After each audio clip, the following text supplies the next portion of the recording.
ആദ്യം തന്നെ അമ്മ മാതാവിനും യേശുപ്പച്ചനും നന്ദി പറയുന്നു, പ്രത്യക്ഷീകരണത്തിൻ്റെ സാക്ഷിയാക്കിയതിൽ. എൻ്റെ പേര് ഷേബ, ഞാൻ ഹരിപ്പാട് നിന്ന് വരുന്നു. ഞാൻ ഉടമ്പടിയെപ്പറ്റി അറിയുന്നത് എൻ്റെ ചേച്ചി വഴിയാണ്. ചേച്ചിയാണ് ആദ്യം ഇവിടെ വന്ന് ഉടമ്പടി എടുക്കുന്നത്. ഞാൻ ഉടമ്പടി എടുക്കാനുണ്ടായ സാഹചര്യം എന്ന് പറയുന്നത്, ഞാൻ എബ്രോഡ് പോകാൻ വേണ്ടിയിട്ട് നോക്കുന്നുണ്ടായിരുന്നു. ഞാൻ 2024 മെയ് മാസം മുതൽ ഇതിനു വേണ്ടിയിട്ട് പ്രയത്നിക്കുവാണ്. പക്ഷേ എക്സാമും ഇൻ്റർവ്യൂ ഒക്കെ പാസ്സാവുന്നുണ്ട്.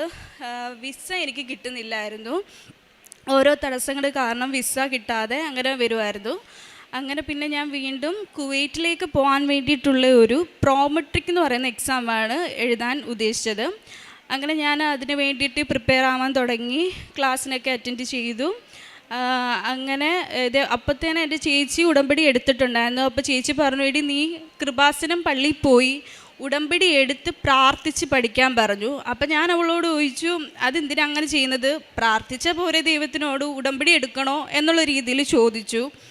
അപ്പോൾ അവൾ പറഞ്ഞു, മാതാവ് നിനക്ക് അത്ഭുതം പ്രവർത്തിച്ചു തരും എന്നുള്ള കാര്യം പറഞ്ഞു. വീണ്ടും ഉടമ്പടി എടുക്കാൻ തന്നെ പറയുമായിരുന്നു. പക്ഷേ ഞാൻ അതിൽ എന്താ പറയുക, ഉടമ്പടി എടുക്കാൻ എനിക്കൊരു താല്പര്യം വന്നില്ല. അല്ലാതെ തന്നെ ഞാൻ മാതാവിനോട് പ്രാർത്ഥിക്കുന്നുണ്ടായിരുന്നു. എനിക്ക് പ്രെയർ അയച്ചു തരുമായിരുന്നു. രാവിലത്തെയും രാത്രിയിലെയും പ്രെയർ ചേച്ചി അയച്ചു തന്നിട്ടുണ്ടായിരുന്നു. അപ്പം ഞാൻ ഡ്യൂട്ടിക്ക് പോകുന്നതിന് മുമ്പ് ആ പ്രെയർ ചൊല്ലുമായിരുന്നു. അങ്ങനെ ഞാൻ ഇതേപോലെ ആ എക്സാം, കുവൈറ്റ് പ്രോമെട്രിക് എക്സാം എഴുതാൻ വേണ്ടി പോയി. എക്സാമെല്ലാം എഴുതി കഴിഞ്ഞാൽ ഇറങ്ങിയപ്പോൾ എനിക്ക് സന്തോഷമായിരുന്നു. കാരണം എല്ലാം എനിക്ക് അത്യാവശ്യം അറിയാവുന്ന ക്വസ്റ്റ്യൻസ് ഒക്കെ ആയിരുന്നു. അറിയാത്ത ഉണ്ടായിരുന്നു, പക്ഷേ എനിക്ക് പാസ്സാവും എന്നുള്ളൊരു വിശ്വാസം ഉണ്ടായി. അങ്ങനെ ഞാൻ സന്തോഷത്തോടെ തന്നെയാണ് ഹോളിൽ നിന്ന് ഇറങ്ങിയത്. പക്ഷേ റിസൾട്ട് വന്നപ്പം എനിക്ക് 0.6 മാർക്കിന് ഞാൻ ഫെയിലായി. അപ്പം തന്നെ എനിക്ക് മനസ്സിലായി, മാതാവ് എനിക്കത് കാണിച്ചു തന്നതാണെന്നുള്ള കാര്യം എനിക്ക് മനസ്സിലായി. ഞാൻ പറഞ്ഞു, എന്തിനാണ് ഉടമ്പടി എടുക്കുന്നത്, ഉടമ്പടി എടുത്താലേ ഇതൊക്കെ കിട്ടത്തുള്ളൂ എന്ന് ഞാൻ എൻ്റെ ചേച്ചിയോട് ചോദിച്ചതാണ്. പക്ഷെ എനിക്ക് 0.6 മാർക്കിനാണ് ഞാൻ ഫെയിലായത്. അപ്പം തന്നെ അടുത്ത എക്സാം 3 മാസത്തിനുള്ളിൽ നമ്മൾ അടുത്ത ഡേറ്റ് എടുത്ത് അറ്റൻഡ് ചെയ്യണം.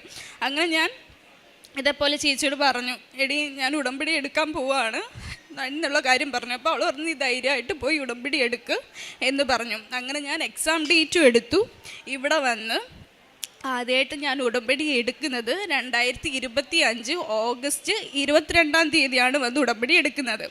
അപ്പോൾ ഇവിടെ വരാൻ നേരം ചേച്ചി എന്നോട് പറഞ്ഞു, എക്സാം ഡേറ്റും എടുത്തിട്ടുണ്ടായിരുന്നു. ചേച്ചി എന്നോട് പറഞ്ഞു, ഇവിടെ നമ്മൾ പ്രദക്ഷിണത്തിന് വരുമ്പം ഈ എക്സാം പുറത്ത് പോകാനുള്ളവർ അങ്ങനെയൊക്കെ ഉണ്ടെന്നുണ്ടെങ്കിൽ അവിടെ നിൽക്കുന്ന സിസ്റ്റേഴ്സിനോട് പറഞ്ഞാൽ മാതാവിൻ്റെ രൂപം കിട്ടുമെന്ന് പറഞ്ഞിട്ടുണ്ടായി. അങ്ങനെ ഞാൻ അവിടെ ചെന്നു. ഒരു സിസ്റ്ററിനോട് ഇതേപോലെ ഞാൻ ഈ കാര്യം പറഞ്ഞു, സിസ്റ്ററെ ഇതേപോലെ എനിക്ക് എക്സാം ഉണ്ട്, എനിക്ക് മാതാവിൻ്റെ രൂപം തരുമോ എന്നിങ്ങനെ ചോദിച്ചു. അപ്പോൾ സിസ്റ്റർ പറഞ്ഞു, അയ്യോ മോളെ, അങ്ങനെ തരാൻ പറ്റില്ല, നമുക്കിങ്ങനെ നറുക്കെടുക്കും, അതിൽ ആർക്കാണോ കിട്ടുന്നത് അവർക്കേ എടുക്കാൻ പറ്റൂ എന്നിങ്ങനെ പറഞ്ഞു. അപ്പം എനിക്കിതിനെപ്പറ്റി അധികം ആ സമയം അറിയില്ലല്ലോ. അപ്പം ഞാൻ പ്രതീക്ഷിച്ചാണ് വന്നത്, എനിക്ക് മാതാവിനെ പിടിക്കാൻ പറ്റും അങ്ങനെയൊക്കെയുള്ള രീതിയിലാണ് ഞാൻ വന്നത്. അപ്പം അങ്ങനെ കേട്ടപ്പോൾ എനിക്ക് വിഷമമായി. എന്നാലും കുഴപ്പമില്ല, ആ സിസ്റ്റർ എനിക്ക് ഫ്രണ്ടിൽ കൊണ്ട് തന്നു. ഞാൻ പ്രാർത്ഥിച്ചൊരെണ്ണം എടുത്തു. എൻ്റെ മാതാവിൻ്റെ അനുഗ്രഹം ഒന്നും പറയട്ടെ, എനിക്ക് മാതാവിനെ തന്നെ കിട്ടി.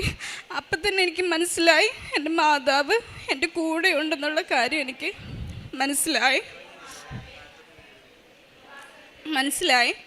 അങ്ങനെ ഞാനാണെങ്കിൽ എനിക്ക് വിശ്വാസം വന്നു. അങ്ങനെ ഞാൻ ധൈര്യമായിട്ട്, എനിക്ക് നല്ല ടെൻഷനൊക്കെ ഉള്ള കൂട്ടത്തിലാണ്. അങ്ങനെ ഞാൻ ധൈര്യമായിട്ട് പോയി എക്സാമിന് പോകുന്നതിന് മുമ്പ് എൻ്റെ കയ്യിൽ കാശ് രൂപ ഉണ്ട്, എവിടെ പോയാലും ഞാനിത് കൊണ്ട് നടക്കും. അതേപോലെ ഉടമ്പടി വസ്തുക്കൾ ഞാൻ യൂസ് ചെയ്തു. എക്സാമിന് കയറുന്നതിന് മുമ്പായിട്ട് ഞാനാണെങ്കിൽ തൈലം പുരട്ടി ഉപ്പ് കഴിച്ചു. ഈ കാശ് രൂപ ഒന്നും എക്സാം ഹോളിലേക്ക് കയറ്റത്തില്ല, നമ്മുടെ ജ്വല്ലറീസോ അങ്ങനെ ഒന്നും ഇടാൻ പറ്റത്തില്ല, എല്ലാം ചെക്കിങ് ചെയ്തിട്ട് അവർ കയറ്റത്തുള്ളൂ. ഞാൻ ജ്വല്ലറീസ് ഒന്നും ഇട്ടില്ല, പക്ഷെ ഞാൻ ഇട്ടിട്ടുണ്ടായിരുന്നു. അവർ ചെക്ക് ചെയ്ത് നോക്കി, പക്ഷെ ഒന്നും പറഞ്ഞില്ല. അങ്ങനെ ഞാൻ കയറി. പക്ഷേ ആ എക്സാം അറ്റൻഡ് ചെയ്തപ്പോൾ എനിക്ക് ആദ്യത്തെ എക്സാമിനെക്കാട്ടിലും ടഫായിരുന്നു. അപ്പോൾ എനിക്ക് ഒരു വിഷമം. അപ്പം ഞാൻ മാതാവിനെ മുറുകെ പിടിച്ചിട്ട് പ്രാർത്ഥിച്ചു, എൻ്റെ മാതാവ് എന്നെ പരീക്ഷിക്കരുതേ, ഞാൻ എൻ്റെ മാതാവിനെ അറിഞ്ഞ് അടുത്ത് ഞാൻ ജീവിച്ചോളാം, എനിക്കിനി ഒരു പരീക്ഷണം തരല്ലേ എന്ന് ഞാൻ പ്രാർത്ഥിച്ചു. അങ്ങനെ എക്സാം കഴിഞ്ഞു, ഞാൻ ഇറങ്ങി. ഒരു വിത്തിൻ 3 hours ഈ കുവൈറ്റ് പ്രോമെട്രിക്കിൻ്റെ റിപ്പോർട്ട് നമുക്കറിയും. 3 hours കഴിഞ്ഞു, മെയിൽ നോക്കി, അവിടുന്ന് വിളിയൊന്നും വരുന്നില്ല, മെയിലൊന്നും വന്നില്ല. 5 hours കഴിഞ്ഞു, ഒന്നുമില്ല. അങ്ങനെ ഈവനിങ് ആയി. എൻ്റെ കൂടെയുള്ള പിള്ളേർക്കൊക്കെ റിസൾട്ട് വന്നു, അവരൊക്കെ പാസ്സായി. അപ്പോൾ എനിക്ക് ഭയങ്കര വിഷമമായി. ദൈവമേ, എക്സാം ടഫും കൂടിയായിരുന്നു ആദ്യത്തിനെക്കാട്ടിൽ. അപ്പം ഞാൻ വെച്ചാൽ ദൈവമേ, ഞാൻ ഫെയിലായി കാണും, അതുകൊണ്ടായിരിക്കും എൻ്റെ റിസൾട്ട് വരാഞ്ഞത്. ഇത്രയും നേരമായില്ലേ, റിസൾട്ട് വരേണ്ട സമയം എപ്പോഴേ കഴിഞ്ഞു എന്ന് ഞാനിങ്ങനെ മാതാവിനോട് ഓരോന്നിങ്ങനെ പറയുകയാണ്. അപ്പം എൻ്റെ ചേച്ചി ഉടനെ അവളിങ്ങനെ വിളിച്ച് ചോദിക്കുന്നുണ്ട്, എടി റിസൾട്ട് വന്നോ, എന്തായി എന്നൊക്കെ ചോദിക്കുന്നുണ്ട്. അപ്പോൾ ഞാൻ പറഞ്ഞു ഇല്ല, വന്നിട്ടില്ല എന്നൊക്കെ ഇങ്ങനെ പറഞ്ഞു.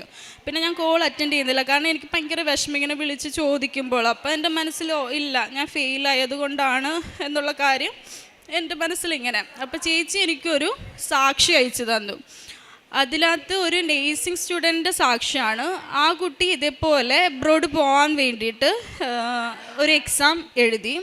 എൻ്റെ സെയിം സിറ്റുവേഷൻ, ആ കൊച്ചിനും ഇതേപോലെ റിസൾട്ട് വന്നില്ല. ആ ദിവസം തന്നെ വരേണ്ട റിസൾട്ടാണ്, പിറ്റേ ദിവസമായിട്ടും അതിന് വന്നില്ല. അതിന് തേർഡ് ഡേയിലാണ് അതിന് റിസൾട്ട് വന്നത്. അപ്പം എൻ്റെ ചേച്ചി പറഞ്ഞു, എടി നീ വിഷമിക്കണ്ട, നിൻ്റെ മാതാവ് നിനക്ക് തരും, നീ ധൈര്യമായിട്ട് മാതാവിനെ വിശ്വസിച്ച് മുറുകെ പിടിച്ച് മുന്നോട്ട് പോകാൻ പറഞ്ഞു.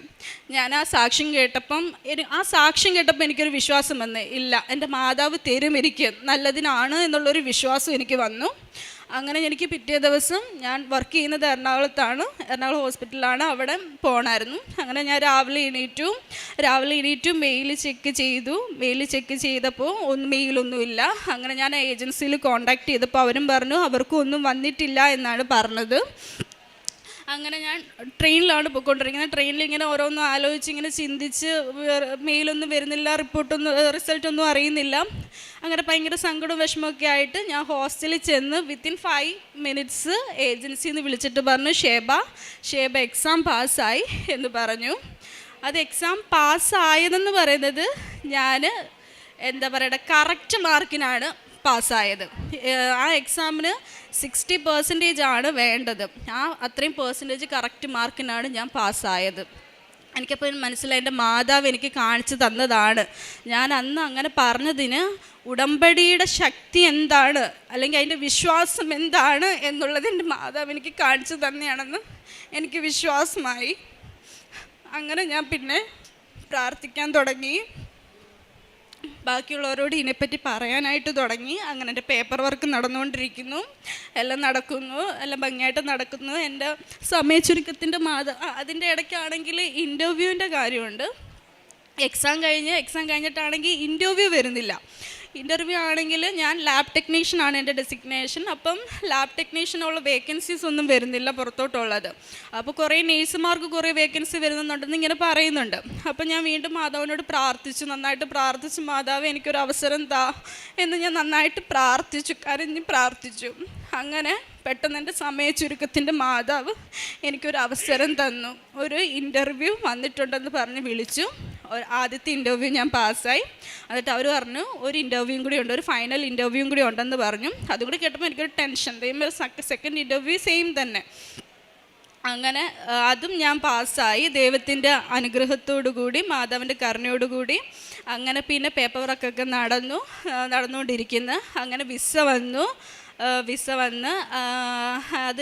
വിസ വരുന്നതിന് മുമ്പായിട്ട് എൻ്റെ ഒരു സർട്ടിഫിക്കറ്റിനൊരു ലാഗ് വന്നു. ആ സർട്ടിഫിക്കറ്റ് ഇല്ലാത്തത് കൊണ്ട് വിസ അവർക്ക് ചെയ്യാൻ പറ്റത്തില്ലെന്ന് പറഞ്ഞു. അപ്പോൾ അതിൻ്റെ പുറവിലായിരുന്നു ഞാൻ. അങ്ങനെ ഞാൻ ഇവിടെ വന്ന് ജോസഫ് അച്ഛനെ ബ്ലെസ്സിങ് വാങ്ങിക്കാൻ വേണ്ടി വന്നു. അച്ഛനെ കണ്ട് അച്ഛൻ്റെ ബ്ലെസ്സിങ് വാങ്ങിച്ചു. അങ്ങനെ വീണ്ടും ഞാൻ തിരിച്ചു പോയി. അത് കഴിഞ്ഞിട്ട് ഇതേപോലെ ഇടയ്ക്ക് എനിക്ക് 5:30 എണീക്കാൻ ഇച്ചിരി ബുദ്ധിമുട്ട് പോലെ ഇടയ്ക്ക് വന്ന് ഇച്ചിരി മടി പോലെ ഞാൻ സത്യത്തിൽ കാണിച്ചായിരുന്നു. അപ്പോൾ എനിക്ക് മനസ്സിലായി ഇതിൻ്റെ വിസ വരാനുള്ള ലാഗ് എന്നെ വീണ്ടും എൻ്റെ മാതാവ് എനിക്ക് കാണിച്ചു തരുന്നതാണെന്ന് എനിക്ക് മനസ്സിലായി. വീണ്ടും ഞാൻ വന്ന് ഉടമ്പടി പുതുക്കി കറക്റ്റ് 5:30 തന്നെ എണീറ്റ് പ്രാർത്ഥിക്കാനെല്ലാം തുടങ്ങി. പ്രേക്ഷിത പ്രവർത്തനങ്ങൾ ചെയ്യാനെല്ലാം പഴയതുപോലെ തന്നെ ഞാൻ ചെയ്യാനായിട്ട് തുടങ്ങി. എൻ്റെ വിസ വന്നു. വിസ വന്നു. അതിൻ്റെ ഇടയ്ക്കാണെങ്കിൽ ഞാൻ ഈ ഹോസ്പിറ്റലിൽ വർക്ക് ചെയ്യുന്നത് കൊണ്ട് കുറേ ബൈസ്റ്റാൻഡേഴ്സൊക്കെ വരും, നമ്മളോട് അവരുടെ ഓരോ വിഷമങ്ങളും കാര്യങ്ങളും ഒക്കെ ഇങ്ങനെ പറയും. അപ്പോൾ ഇങ്ങനെ ഒരു റീനൽ ട്രാൻസ്പ്ലാന്റിൻ്റെ ഒരു പേഷ്യൻറ്റിൻ്റെ ബൈസ്റ്റാൻഡർ ഇതേപോലെ വന്നിട്ട് ആ അങ്കിള് ഇതേപോലെ അങ്കിളിൻ്റെ മോളുടെ ആണ് ട്രാൻസ്പ്ലാന്റ്, ഇങ്ങനെ ഓരോ വിഷമങ്ങൾ ഇങ്ങനെ പറയുക. അപ്പം ഞാൻ അങ്കിളിൻ്റെ അടുത്ത് പറഞ്ഞു, അങ്കിളിന് പ്രാർത്ഥനയിൽ അങ്കിളൊരു ഹിന്ദു ആണേ, അങ്കിളിന് പ്രാർത്ഥനയിൽ വിശ്വാസം ഉണ്ടോ എന്ന് ചോദിച്ചു. അപ്പോൾ അങ്കിൾ ചോദിച്ചു, മോളെ അതെന്താ അങ്ങനെ ചോദിക്കുന്നത്? ഞാൻ പറഞ്ഞു, അങ്കിളെ ഞാൻ അങ്കിളിനൊരു പത്രം തരാം, അങ്കിൾ ഇന്ന് പോയിരുന്ന് വായിക്കുക, ഇതിനകത്ത് ഓരോരുത്തരുടെയും സാക്ഷ്യങ്ങളുണ്ട്, ആ സാക്ഷ്യങ്ങളെല്ലാം അങ്കിളിന് വായിക്കുമ്പോൾ അങ്കിളിന് മനസ്സിലാവും, എന്നിട്ട് പേഷ്യൻ്റെ അടുത്ത് കൊണ്ടുപോയിട്ട് ഈ പത്രം വെച്ച് പേഷ്യനും പ്രാർത്ഥിക്കുക എന്ന് പറഞ്ഞു. അന്ന് വൈകിട്ട് ട്രാൻസ്പ്ലാന്റ് നെക്സ്റ്റ് വീക്കാണ് ചെയ്തേക്കുന്നത്. അപ്പോൾ പേഷ്യൻ്റ് റൂമിലാണ്. അപ്പോൾ ഞാൻ ആ ചേച്ചീനെ സ്റ്റാഫ് ആയതുകൊണ്ട് നമ്മളങ്ങനെ കയറ്റി കാണിക്കും.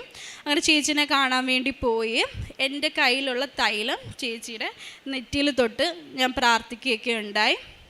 അങ്ങനെ അങ്കിള് ഇവിടെ വന്നിട്ട് ആ അങ്കിള് കൃപാസനത്തിൽ വന്നിട്ട്, ആ ചേച്ചിയുടെ ഫാദറാണ്, കൃപാസനത്തിൽ വന്നിട്ട് ഉടമ്പടി എടുത്തു. എനിക്ക് അത് കേട്ടപ്പം വളരെ വളരെ സന്തോഷമായി. കാരണം ഞാൻ മൂലം അങ്കിള് അങ്കിളിന് വന്ന് എടുക്കാൻ സാധിച്ചല്ലോ എന്നുള്ളൊരു സന്തോഷം എനിക്ക് ഭയങ്കരമായിട്ട് ഉണ്ടായി. അങ്ങനെ ഇന്നലെ ആണെങ്കിൽ എനിക്കിതേപോലെ വിസ വന്നു. വിസ വന്നിട്ടാണെങ്കിൽ നമുക്ക് അപ്രൂവൽ കിട്ടണം ടിക്കറ്റ് എടുക്കാൻ വേണ്ടിയിട്ട്. ആ സമയത്താണ് കുവൈറ്റിൽ വാറിൻ്റെ പ്രശ്നം വന്നത്. അങ്ങനെ വീണ്ടും ലാഗായി. ഏജൻസി വിളിച്ചു വെച്ചപ്പോൾ അവർ പറഞ്ഞു, ഞങ്ങൾ എന്ത് ചെയ്യാനാണ്, വാർ നടന്നുകൊണ്ടിരിക്കുകയാണ്, എയർപോർട്ടെല്ലാം ക്ലോസ് ആണ്, ഒന്നും ചെയ്യാൻ പറ്റത്തില്ല എന്നുള്ള കാര്യം പറഞ്ഞു. അങ്ങനെ കുറേ കഴിഞ്ഞ് വീണ്ടും അത് ഒത്തുതീർപ്പൊക്കെ ആയി. അങ്ങനെ ഇതേപോലെ പ്രാർത്ഥിച്ചു. അങ്ങനെ ഞാൻ ഡെയിലി ബ്രെഡ് കേട്ടപ്പോൾ അച്ഛൻ പറഞ്ഞു ഇതേപോലെ, നിങ്ങൾ എന്ത് കാര്യത്തിന് വേണ്ടിയിട്ടാണോ പ്രാർത്ഥിക്കുന്നത്, ഇപ്പം വീടിൻ്റെ കാര്യമാണെങ്കിൽ, വസ്തുവിൻ്റെ കാര്യമാണെങ്കിൽ, എന്ത് കാര്യമാണോ അതിൻ്റെ ഒരു അടയാളമായിട്ട്, ഇപ്പോൾ പുറത്ത് പോകാനുള്ളതാണെങ്കിൽ പാസ്പോർട്ടോ വിസയോ എന്തോന്ന് വെച്ചാൽ ആ സാധനം കയ്യിലെടുത്ത് വെച്ച് പ്രാർത്ഥിക്കണമെന്ന് പറഞ്ഞു. അങ്ങനെ ആ സാധനം ഞാൻ എൻ്റെ പാസ്പോർട്ട് കയ്യിലെടുത്ത് പ്രാർത്ഥിക്കാൻ തുടങ്ങി.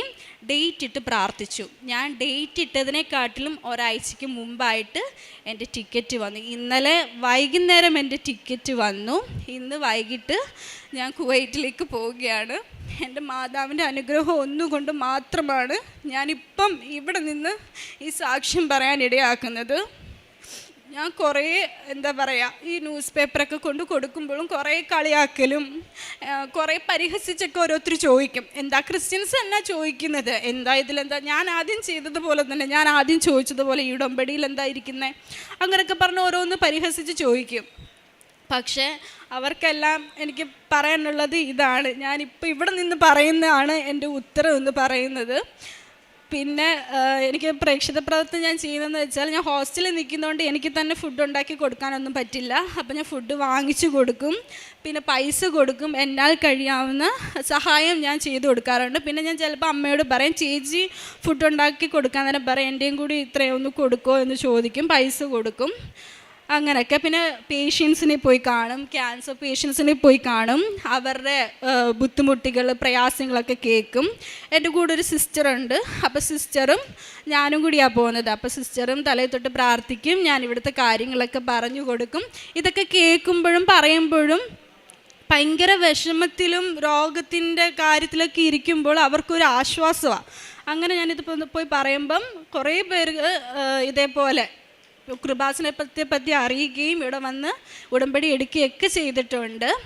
പിന്നെ ഞാനാണെങ്കിൽ ഇതേപോലെ എനിക്ക് ഈ ടിക്കറ്റ് വരെ ലാഗായപ്പോൾ ഞാൻ വാക്യം എഴുതി പ്രാർത്ഥിക്കുമായിരുന്നു. വാക്യം, ദൈവത്തിന് ഒരു കാര്യവും അസാധ്യമല്ല, ലൂക്കോസ് 1:37. ആ വാക്യം ഞാൻ കുറേ വട്ടം എൻ്റെ കയ്യിലുണ്ട്, കുറേ വട്ടം എഴുതി പ്രാർത്ഥിച്ച് അങ്ങനെ പ്രാർത്ഥിക്കുമായിരുന്നു.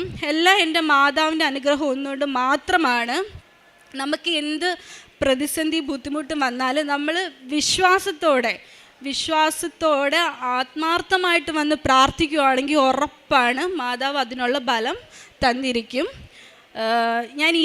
ഞാനിപ്പോൾ പുറത്ത് പോയാലും ഇനിയും ഈ ഉടമ്പടിയിൽ തന്നെ തുടർന്ന് പ്രാർത്ഥിച്ച് മുന്നോട്ട് പോകും. അവിടെ ഉള്ളവരോട് ഞാൻ ഇതിനെപ്പറ്റി എല്ലാം പറഞ്ഞു കൊടുക്കും, എൻ്റെ അനുഭവങ്ങൾ ഞാൻ പറഞ്ഞു കൊടുക്കും. എല്ലാം ചെയ്യും. എന്നെ കഴിയുന്ന സഹായങ്ങൾ ചെയ്യും. ഇനി എൻ്റെ മാതാവിൻ്റെ യേശുപ്പച്ചൻ്റെ കൃപ എപ്പോഴും എൻ്റെ മേൽ ഉണ്ടായിരിക്കണം. നന്ദി. എസെക്കിയേൽ പ്രവാചകൻ്റെ പുസ്തകം 36-ാം അധ്യായം 26-ാം വാക്യം. ഒരു പുതിയ ഹൃദയം നിങ്ങൾക്ക് ഞാൻ നൽകും, ഒരു പുതിയ ചൈതന്യം നിങ്ങളിൽ ഞാൻ നിക്ഷേപിക്കും. നിങ്ങളുടെ ശരീരത്തിൽ നിന്ന് ശിലാഹൃദയം എടുത്തു മാറ്റി മാംസളമായ ഹൃദയം നൽകും. പരിശുദ്ധ അമ്മയുടെ പ്രത്യക്ഷീകരണ സാക്ഷിയായിട്ട് ഷേബ തങ്കച്ചൻ ഹരിപ്പാട് തൻ്റെ അനുഭവസാക്ഷി നമുക്ക് മുമ്പിൽ പങ്കുവെക്കുകയായിരുന്നു. ഉടമ്പടി എടുക്കാനായിട്ട് ഒട്ടും താല്പര്യമില്ലാതെയാണ് നിന്നിരുന്നത്. എന്നാൽ തനിക്ക് പുറത്തേക്ക് പോകാനുള്ള വലിയൊരാഗ്രഹവും അതോടൊപ്പം തന്നെ ഉടമ്പടി എടുക്കുവാനായിട്ട് പരിശുദ്ധ അമ്മയുടെ സന്നിധിയിലേക്ക് കടന്നു വരാനൊക്കെയായിട്ട് സാധിക്കുക ചെയ്തത് തനിക്ക് കുവൈറ്റിലേക്ക് പോകുവാനുള്ള പ്രോമെട്രിക് എക്സാം അത് 0.6 മാർക്കിനത് ഫെയിലാകേണ്ട അവസ്ഥ വന്നപ്പോഴത്തേക്കുമാണ് പൂർണ്ണമായിട്ട് പരിശുദ്ധ അമ്മയോട് ചേർന്നുകൊണ്ട് തൻ്റെ ജീവിതത്തെ ക്രമപ്പെടുത്താമെന്നുള്ള ബോധ്യത്തിലേക്ക് കടന്നു വരികയും ഉടമ്പടിയെടുത്ത് പ്രാർത്ഥിക്കുകയും ചെയ്യുന്നത്. അതിനെ തുടർന്നാണെങ്കിലും എക്സാം രണ്ടാമത് എഴുതുമ്പോഴും ആദ്യതിനേക്കാൾ വളരെയേറെ ബുദ്ധിമുട്ട് അനുഭവിച്ചെങ്കിലും അത് പരിശുദ്ധ അമ്മയുടെ സഹായത്തോടും അതോടൊപ്പം ഉടമ്പടി നേർച്ച വസ്തുക്കളോടൊക്കെ ചേർന്നുകൊണ്ട് പൂർണ്ണമായിട്ടും ആ ഒരു എക്സാം പാസ്സാകുവാനായിട്ട് എത്ര മാർക്കാണോ വേണ്ടത് അത്രയും മാർക്ക് മാത്രം നൽകി പരിശുദ്ധ അമ്മയുടെ അനുഗ്രഹത്താൽ ഈ എക്സാം പാസ്സാകുവാനായിട്ട് സാധിക്കുക ചെയ്തു. അതോടൊപ്പം തന്നെയാണെങ്കിലും ഉടമ്പടിയിലായിരിക്കുമ്പോൾ ഇടയ്ക്കിടയ്ക്കൊക്കെ ചെറിയ പോരായ്മകൾ വന്നുവെങ്കിലും അത് ഉടമ്പടി പുതുക്കലിലൂടെ ആ ഒരു തടസ്സങ്ങൾ മാറ്റാനായിട്ട് പരിശുദ്ധ അമ്മ ഈ മകളെ അനുഗ്രഹിച്ചെന്ന് തന്നെയാണ്. കാരണം തനിക്ക് വരേണ്ടിയിരുന്ന വിസയുടെ തടസ്സമാണെങ്കിലും ഇൻ്റർവ്യൂ സംബന്ധമായ കാര്യങ്ങളാണെങ്കിലും അത് പൂർണ്ണമായിട്ട് ഒരുക്കത്തോടുകൂടി ചെയ്യുവാനും വിസയ്ക്ക് ലഭിക്കുവാനൊക്കെ ആയിട്ട് ഇടയായത് തൻ്റെ ഉടമ്പടി കുറച്ചുകൂടെ നന്നായിട്ട് ജീവിക്കണമെന്നുള്ള പൂർണ്ണമായൊരു ബോധ്യത്തോടുകൂടിയാണ്. ആ ബോധ്യത്താൽ തൻ്റെ ഉടമ്പടിയിൽ പൂർണ്ണമായിട്ടും കൂടുതൽ ഉറച്ച വിശ്വാസത്തോട് ജീവിക്കാനൊക്കെ ആയിട്ട് സാധിച്ചപ്പോഴാണ് പരിശുദ്ധ അമ്മയുടെ വലിയ ഇടപെടലിലൂടെ തൻ്റെ ആഗ്രഹത്തെ പരിശുദ്ധ അമ്മ അനുഗ്രഹിക്കുക ചെയ്തത്. ഇനി മുമ്പോട്ടുള്ള ഈ മകളുടെ ജീവിതത്തിൽ പരിശുദ്ധ അമ്മ ഇനിയും അനുഗ്രഹങ്ങൾ കൊണ്ട് കൃപകൾ കൊണ്ട് പരിശുദ്ധ അമ്മയുടെ പ്രത്യക്ഷീകരണ സാക്ഷിയായിട്ട് ഉയർത്തട്ടെ നമുക്ക് പ്രാർത്ഥിക്കാം. ഒപ്പം നമ്മളെയും നമ്മുടെ നിയോഗങ്ങളെയും പരിശുദ്ധ അമ്മയുടെ പ്രത്യക്ഷ സാക്ഷികളായിട്ട് ഉയർത്തണമേ എന്ന് നമുക്കും പ്രാർത്ഥിക്കുകയും ചെയ്യാം. അത്യപൂർവ ദൈവാനുഭവങ്ങൾ ഇനി നിങ്ങൾക്കും സ്വന്തം. ഈ യൂട്യൂബ് ചാനൽ ഇതുവരെ സബ്സ്ക്രൈബ് ചെയ്തിട്ടില്ലെങ്കിൽ ഇപ്പോൾ തന്നെ സബ്സ്ക്രൈബ് ചെയ്യുക. ഈ വീഡിയോ ഇപ്പോൾ തന്നെ നിങ്ങളുടെ സുഹൃത്തുക്കൾക്ക് ഷെയർ ചെയ്തുകൊണ്ട് കർത്താവിൻ്റെ പ്രേക്ഷിതരാകുക.